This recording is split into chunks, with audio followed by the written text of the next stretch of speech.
Wish you could become a morning person? You know the type, up before the sun, early morning runs, first one to the office with donuts and a smile. How do they do it? Easy. With the new Galaxy Watch 8, sleep tracking and personalized insights from Samsung Health help you improve so you can wake up to a whole new you. One who, dare I say it, skips the snooze?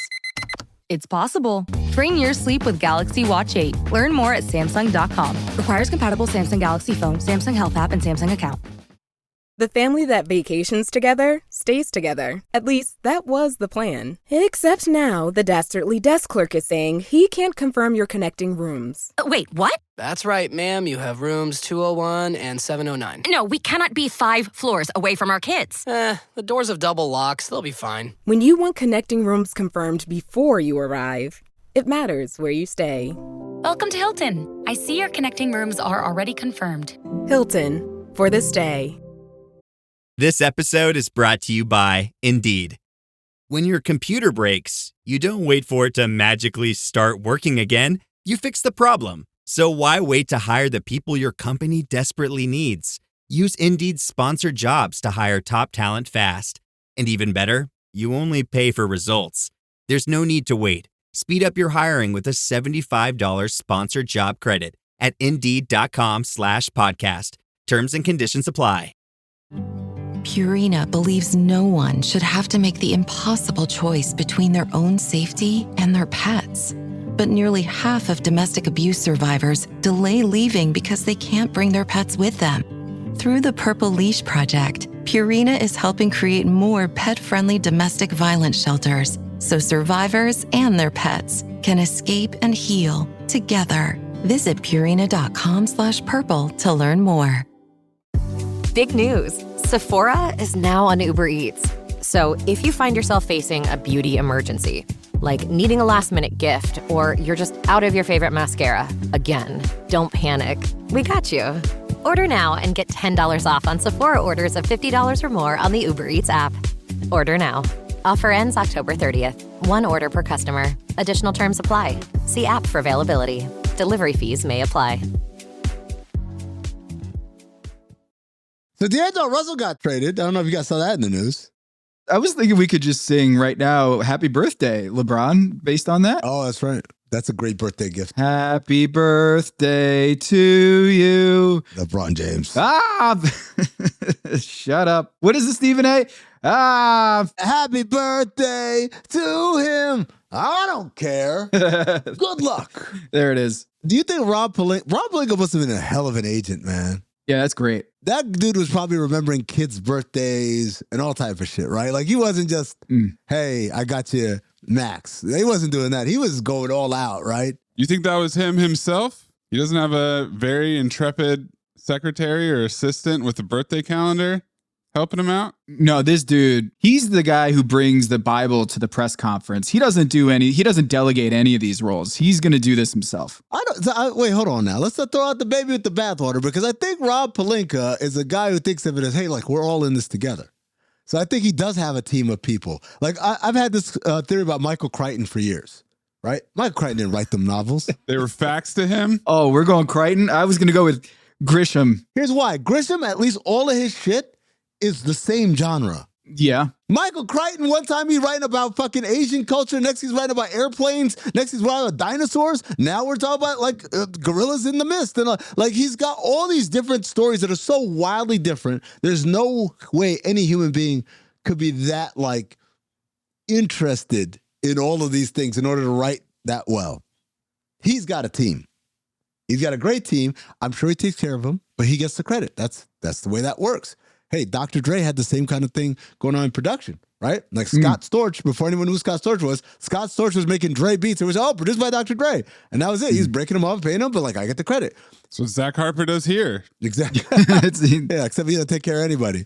But I think Rob Pelinka might have that kind of situation, right? Where he's got people working for him, but he's going to get the credit. And that's all right. It's all good. You know? Did we miss LeBron bidding adieu on Twitter, or is he just talking about Madden these days on Twitter? Did he do a dream tweet? Did he bid D'Angelo Russell farewell? Like, hey, thank you for everything, man. Appreciate you. It's great playing with you. Or do you think he just let him go? Big shout out to D'Lo and Max Luke. Obviously, brothers of ours, and you hate to see anyone leave, in any point of the season. This is the king of passive aggression, right? Like, he probably saw D'Angelo Russell in the hallway that day, earlier that day.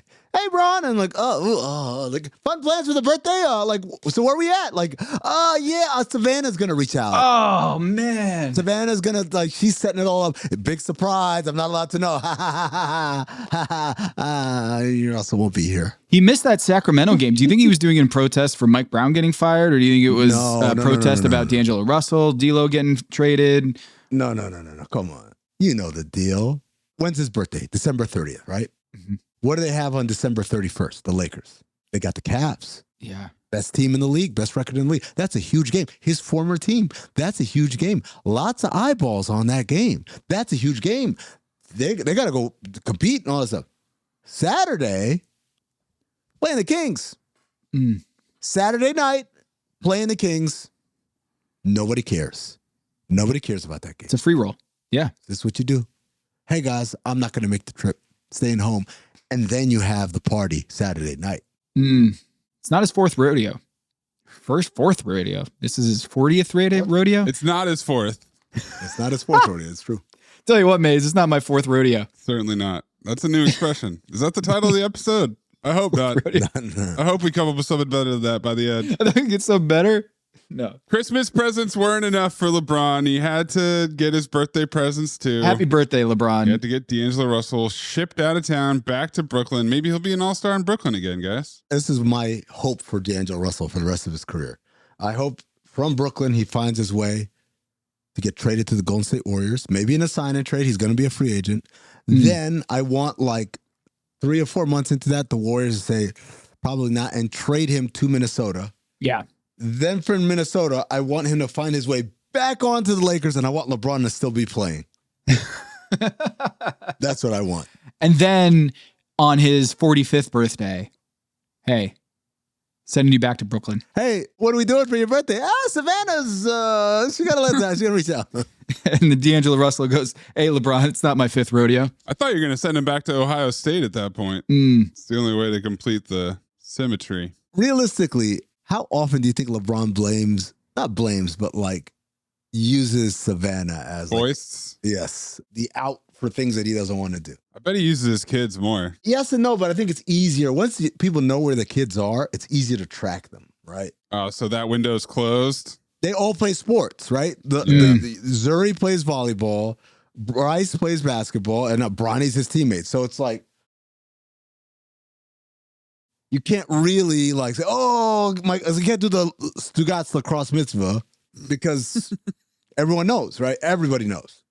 So you got to kind of find a way, something that people can't track. That's right. No trail. In comes Savannah. And also, no one will ask twice. I wish, but Savannah's got us doing this thing.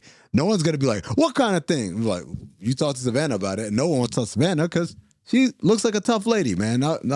She looks like she rules the house. I fully believe that. So is Savannah a better excuse than Rich or Mav? Oh, yeah, for sure.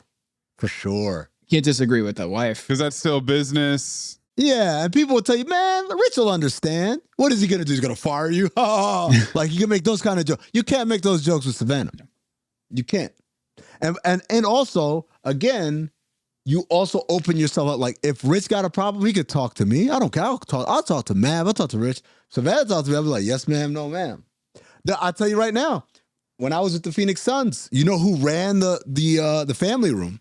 I mean, ran it like with an iron fist. Tamia Hill. Wow. When Tamia said something, people listen, man. I was on the wrong end of a Tamia, and I was like, just stood up straight and everything. What happened? Coming in loud or whatever. And I was like, no, sorry. When I first started doing TV, I saw Tamia at a game. And she's her and Grant. And she look at Grant and she's like, where did all this personality come from? You were never like this. You were always quiet around me. And I'm like, that's because I was terrified of you, lady. Dude, I'm not going to mess around. Tamia. I got a question about this D'Lo thing, though. Do you think they do a tribute video when he comes back to the Lakers including the first stint, because he's, as to my knowledge, there's not many players who have been coming through on the second stint with two separate teams. Did we talk about this already? We did it with Jake Fisher. I said you need a ring. Yeah. To get the video. Remember, because Al Horford came back. Remember we talked about this with Jake 2 weeks ago. But have we seen it with two teams, two separate comebacks? Oh, yeah. So D'Angelo Russell, two-time Laker, two-time Net. And I'm trying to find an all-star, a guy who is, pretty good, who has been on two separate comebacks in the NBA. I'll tell you what, about as far as the tribute video, Lakers do a tribute video, but they post it on Snapchat. That's right, ladies and gentlemen. That's my smug sound. That sound you just heard after I got done talking, that's me smugly sitting back, proud of my work. I was going to give the answer of the player that I found. Who was it? The best I can come up with, Isaiah Thomas with Phoenix and the Lakers. He had two separate stints with both franchises. He was with the Lakers twice? Yeah. And if you look at his basketball reference page, I was very confused. I thought it was 3 times. He's had 3 different Lakers jersey numbers. Holy shit. He had 2 separate stints with the Lakers. He had number 3, number 7, and number 31. So he played with the Lakers in 2018, and he also came back for 2022. He had 4 games in 2022, and he had 17 games back in 2018. And then with the Phoenix Suns, of course, he was part of that 3-headed backcourt with Goran and Bled. And then he came back for his last, hurrah in 2024 last year for 6 games with Phoenix. I have no recollection of him playing for the Dallas Mavericks. It was 1 game. That's why you have no recollection. At all. Al Horford, of course, coming back to the Celtics, as we talked about. But someone out there, add to this list. We've got D'Angelo Russell and we've got Isaiah Thomas. And maybe coincidentally or not, they're both with the Lakers. Second rodeo. Only 2 more. My assignment. Uncover why the association inspires more conspiracy theories in volume and salience than any other U.S. sport. You've heard of the Illuminati. The truth is out there, but so are lies. Your eyes can deceive you. Don't trust them. The NBA has always been controlled by about 8 people. Denial is the most predictable of all human responses. If you're only using 10% of your brain, you don't even know that you're using 10% of your brain. The NBA Illuminati. If coincidences are just coincidences, why do they feel so contrived? The Illuminati. But you start to follow the money, and you don't know where the f*** it's going to take you. It is unspoken. They have influence among other players. The NBA Illuminati. I don't have time for your convenient ignorance. Maybe I'm a conspiracist now as well. That's all it took. Oh, we got books, we got schools. You saw a video on YouTube. Why my eyes, sir? You've never used them before. We are the Basketball Illuminati.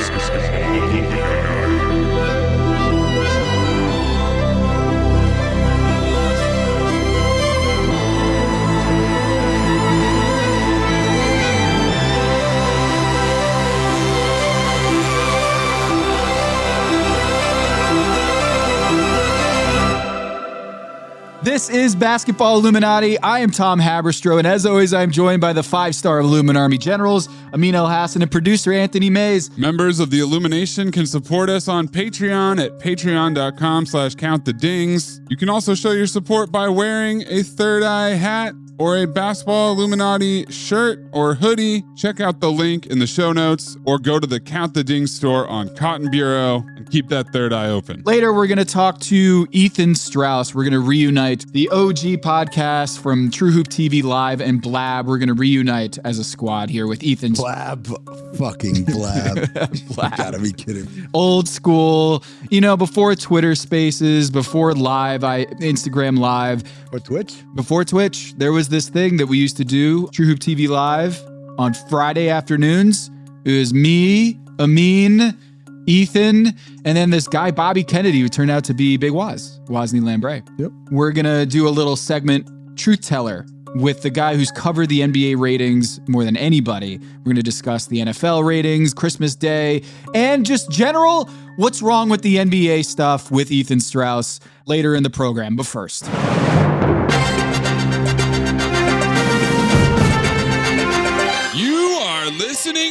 Agenda with Amin Elhassan and Tom Haberstroh. So Mike Brown got fired. Oh. Wow. Here we are. We made it. We did it. We're back. The third rodeo. I mean, you said, I don't remember the Dallas Mavericks era with Isaiah Thomas. Uh-huh. I had forgotten that Mike Brown had a second stint, a second rodeo with the Cavs. Yeah. I totally forgot this, just totally memory hold. Dan Gilbert apologized and said it was a mistake firing him a couple years earlier, and then brought him back and said, you know what? Bygones be bygones. I made a mistake, and then fired him a year later. So they fired him originally. He had won 66 games and then 61 games. So 127 wins in 2 seasons. His last 2 seasons in Cleveland. And then LeBron was a free agent. So this is 2010. And like this was their way of saying, LeBron, you can pick it all. So they fired Mike Brown, assuming that like LeBron didn't want to play for Mike Brown pretty much. And so like, look, you have your pick of the litter. Anything you want. You know my favorite part of the LeBron recruiting in 2010? Do you know what the Cavs did to recruit him? Everyone's seen like that video the Knicks made that has like Carmelo Soprano and Tony Soprano and all this stuff, right? Yeah. The Cavs had Seth MacFarlane make a Family Guy short about LeBron with LeBron in it. I'm surprised they didn't seal the deal. That's the one, by the way, that you want the most sought after piece of animation in the history of the world. Amin's Holy Grail. Yes. That's my Holy Grail. LeBron Family Guy. Did they call it the Cleveland Show? Da-da-da-da-da. Oh, where's my bell? Oh, no. Oh, no, wait. Oh, where's my bell? I need my bell. There it is. Count them. You feel like it was a strong ding? It was a strong dink? That one was good. It was a strong ding. Count them. Well, Mike Brown's phone was dinging. Was it? On his way to go to the airplane. Oh, yeah. He got fired over the phone. Sam Amick over at The Athletic and Anthony Slater did a great like little TikTok on how it went down. Yeah. Correct me if I'm wrong. He had practice after the big loss where he laid into De'Aaron Fox, then was filmed having a long discussion with De'Aaron Fox the next day after practice. Talk to the media. And then something happened afterwards where on the way to the airport or on the way to the plane, he gets a phone call. Hi, it's Vivek. Was it Vivek who made the phone call or Monty McNair made the phone call, the head of basketball operations? Ooh, my money's on Monty. Either way, he gets a phone call on the way to the airport, says, no, sorry, we're parting ways. And then Mike Brown gets fired. And the entire team is sitting on the plane wondering, wait, who's going to coach us? We got to go to LA and play in this game. Who's going to coach us in this game? And no one really knew for a while. And then Shams Charania reporting, Doug Christie, not Jay Triano. Because as history has taught us, guys, whenever you fire your head coach, don't have a backup plan. Don't have any sort of chain of command or procedure in place, number one. Number two, when you have the pick of the litter from your entire staff, always go with the guy who's been coaching for the least amount of time. This is straight out of the Robert Sarver playbook, folks. He did it twice. Once when he fired Alvin Gentry and said, all these guys who have head coaching experience, nope, I'm going to go with Lindsey Hunter, who's been behind the bench as a player development guy. And then a couple of years later, when he fired, was it Jeff Hornacek? And he said, again, I'm confronted with this decision where I have all these people who have a lot of experience. We'll go with Earl Watson, who's only been coaching for a couple of years. So, and by the way, both those firings and hirings, they fired a guy on one day. They hired the next guy days later. They actually had time and didn't know what was going to. So the Kings have actually, believe it or not, improved on that process, on that Sarver tried and true procedure of finding your next head coach. That's crazy. I put it to you guys. Do you think it's more of a kiss of death to take a Sacramento Kings head coaching job or win Coach of the Year? Because Mike Brown did both. He took the Kings job and won Coach of the Year and lasted not even 2 full seasons after that. So he comes in, has an incredible turnaround. They get the 3 seed in the Western Conference. Mm-hmm. He wins coach of the year. The next year, they're not even bad. They just didn't live up to the preseason expectations. And he takes the fall for it because, like, if I had told you, hey, look, man, you're going to hire this guy. You're going to win 48 games in year 1 and 46 games in year 2, both of which would be franchise highs in like 2 decades.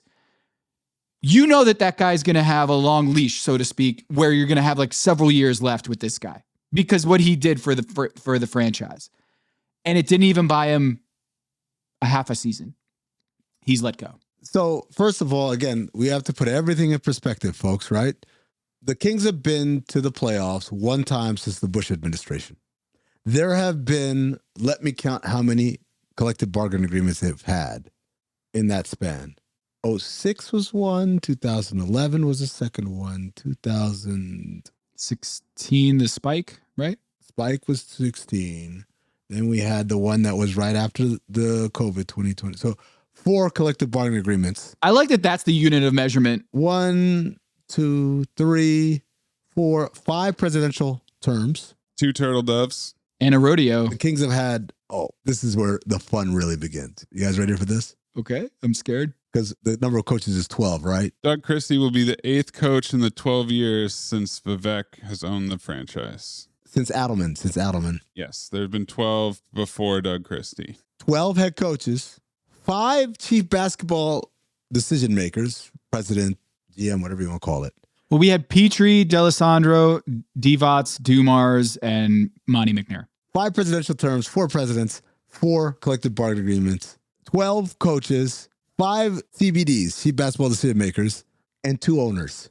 They've made 1 playoff appearance in that time. The 2 single best things to happen to that organization since Adelman, Michael Malone, Michael Brown. And they got both of them out of here. Oh, speaking of Michael Malone, he had some thoughts about the Mike Brown firing. Well, surely he was demure and kept his thoughts to himself, right? Your thoughts on the firing of Mike Brown? Awful.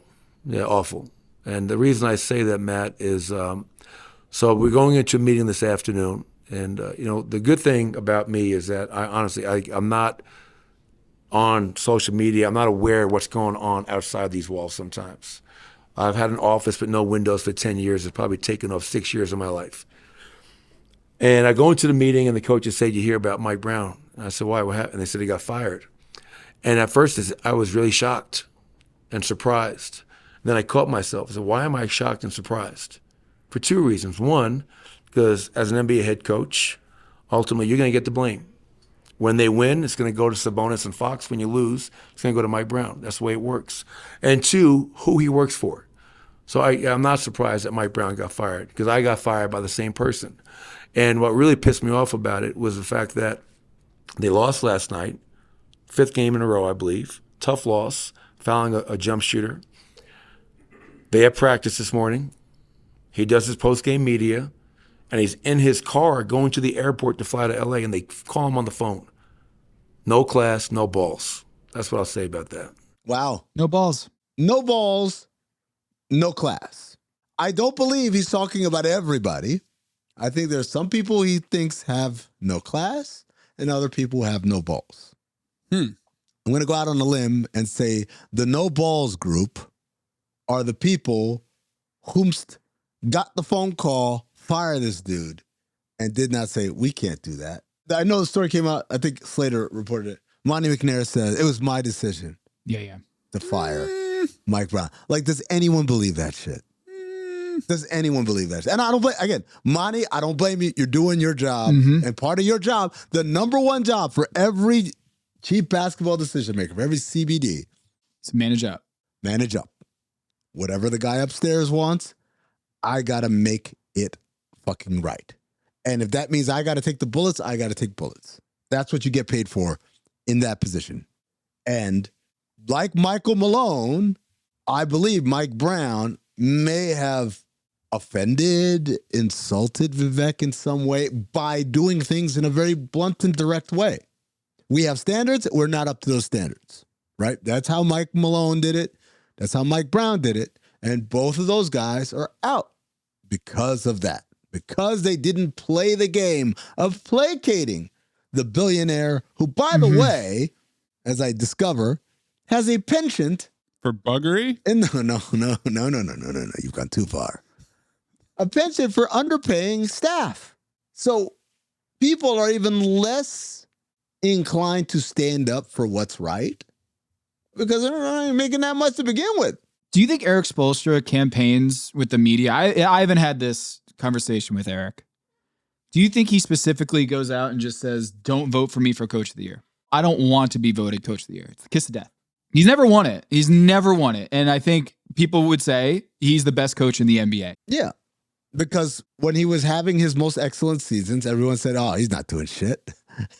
And then it wasn't until everybody left that they realized, oh shit, this guy's actually really good. But the teams are never elite enough to draw that comparison. Well, look, what's Coach of the Year? Let's define what Coach of the Year is, right? It's the hottest, most fun new coach. It's not even that. No. Coach of the Year is, oh, fuck. It's on my bad. Oh, you guys are actually pretty good. I had no idea you guys were going to be this good. You guys sucked last year. Now there's a coach. Now you guys are good. It's the same reason why Joe Mazzulla didn't win last year, will never win Coach of the Year. Because everyone's like, man, them motherfuckers were already good before you got there. You didn't do shit. Mm-hmm. There's always that element of, what did you do? Come on. These guys went to the conference finals 7 times. What did you do? So you'll never win Coach of the Year. But who are the front runners this year? It's Kenny Atkinson, which I'm very scared about. Kenny Atkinson. It's Kenny Atkinson. It's Jamal Mosley, Ime Udoka. And all 3 of them have the same thing in common, which is, oh shit, you guys are actually pretty good. It's all just an apology letter to the coach.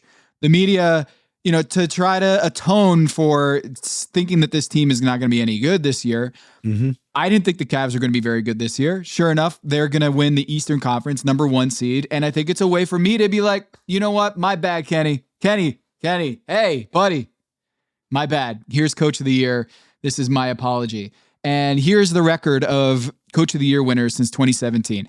Mike D'Antoni won it in 2017 with the Houston Rockets. Yes, he did. No longer with the team. He lasted 3 full seasons afterwards. Dwayne Casey, my favorite one, he accepted his Coach of the Year trophy after he got fired. After he got fired, yep. Remember when the NBA did those award ceremonies? Yeah, oh, fuck yeah.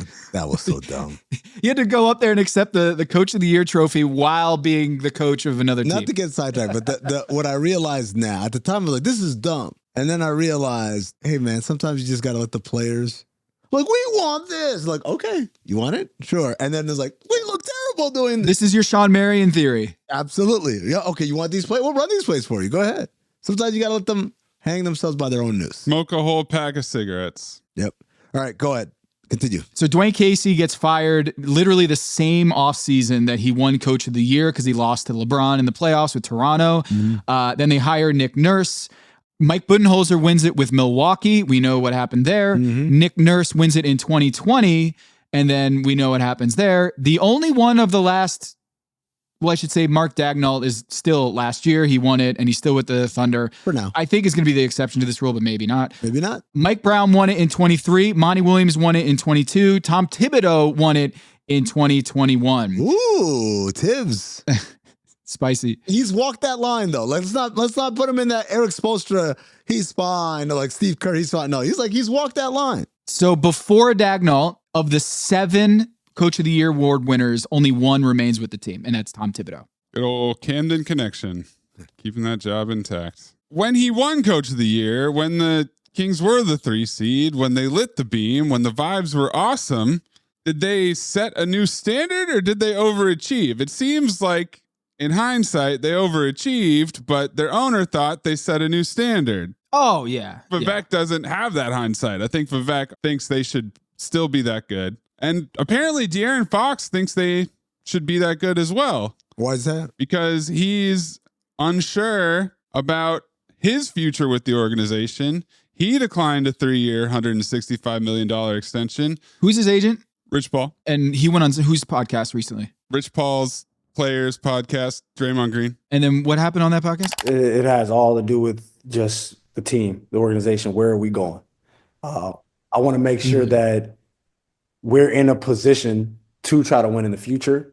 Because that's ultimately what I want to do. Like, I know I make enough money regardless of where I play or what I do. Like, I'm going to be fine.